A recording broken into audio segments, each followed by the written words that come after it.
குடிப்பழக்கத்தை விட்டுவிட முடியுமா? எத்தனையோ பேர் உங்க குடும்பத்துல குடிச்சிட்டு இருப்பாங்க. பலவிதமான போதைப் பொருட்களை எடுக்கிற நபர்களையும் நீங்க பார்த்துக்கிட்டே தான் இருப்பீங்க.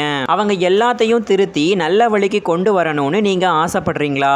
அதுக்கு ஒரு பெஸ்டான சொல்யூஷன்னா அது மதுபோதை மறுவாழ்வு மையங்கள் தான். நீங்க அந்த மாதிரியான மறுவாழ்வு மையங்களை தேடுறீங்கன்னு சொன்னா நீங்க ஒரு மிகப்பெரிய அதிர்ஷ்டசாலின்னு தான் சொல்லணும். ஏன்னா நான் சொல்ல போற இந்த மறுவாழ்வு மையம் தான் இருக்கிறதுலயே ரொம்ப பெஸ்டான மறுவாழ்வு மையம். அப்படி என்ன சிறப்புன்னு பார்த்தீங்கன்னா, குடிப்பழக்கத்தை விட்டுவிட்டதுக்கு அப்புறமும் திரும்பவும் அந்த குடிப்பழக்கத்துக்கு அடிமையாகாம இருக்கிறது சொல்லலாம். குடிப்பழக்கத்துல இருந்து விலகி வாழணும்னு சொன்னா அவங்களுக்கு தன்னை அறிதல் அப்படிங்கிறது ரொம்பவே முக்கியம். தான் யாரு, நம்ம ஏன் இவ்வளவு கேவலமான வாழ்க்கையை இவ்வளவு நாள் வாழ்ந்துகிட்டு இருந்தோம்னு சொல்லி ஒவ்வொரு மனிதனும் தன்னுடைய குடிப்பழக்கத்தை நினைச்சு வருந்தணும். குடிப்பழக்கத்தை விட்டு விடுறதுங்கிறது வேறு, குடிப்பழக்கத்துல இருந்து விலகி வாழுறதுங்கிறது வேறு. நமக்கு ரொம்ப பக்கத்திலேயே ரொம்பவே வசதியான மதுபான கடைகள்லாம் நிறைய இருந்தாலும் தன்னோட பழகக்கூடிய நண்பர்கள் உறவினர்கள்னு எல்லாரும் குடிப்பழக்கம் உடையவர்களா இருந்தாலுமே தன்னுடைய மனசை கட்டுப்படுத்தி குடிப்பழக்கத்துல இருந்து முழுமையா விலகி இருக்கணும். இந்த மாதிரியான விஷயங்கள் எல்லாத்தையுமே இந்த மையம் முன்னிலைப்படுத்தி செய்யறதுனால ரெக்கவரி அப்படிங்கிறது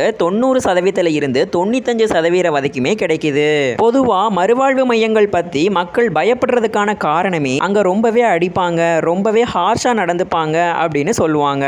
இந்த வீடியோவை நீங்களே பாருங்களேன், எல்லாரும் எவ்வளவு ஹாப்பியா எவ்வளவு சந்தோஷமா பாடு பாடிக்கிட்டு டான்ஸ் ஆடிக்கிட்டு இருக்காங்கன்னு. இந்த மாதிரியான மகிழ்ச்சியான மனநலமை தான் அவங்க போதைப் பொருட்கள் எடுக்கிறதுல இருந்து அவங்கள வெளியில கொண்டு வரும். இந்த மையத்தை சேர்ந்தவங்களுடைய ரிவ்யூ எல்லாத்தையுமே பார்க்கும்போது குடிப்பழக்கத்தை அறவே விட்டு விலகி வாழும் போதுதான் நாங்க ஒரு மிகப்பெரிய புரிதலே எங்களுக்கு கிடைக்குது அப்படின்னு சொல்றாங்க.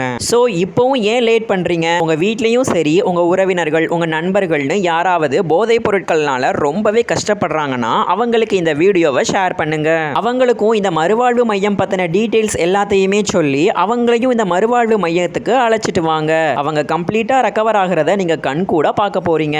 இன்னும் இது பத்தின டீடைல்ஸ் எல்லாத்தையும் தெரிஞ்சுக்கிறதுக்கு ஸ்கிரீன்ல தெரியுற இந்த நம்பரை காண்டாக்ட் பண்ணிக்கோங்க. தேங்க்யூ.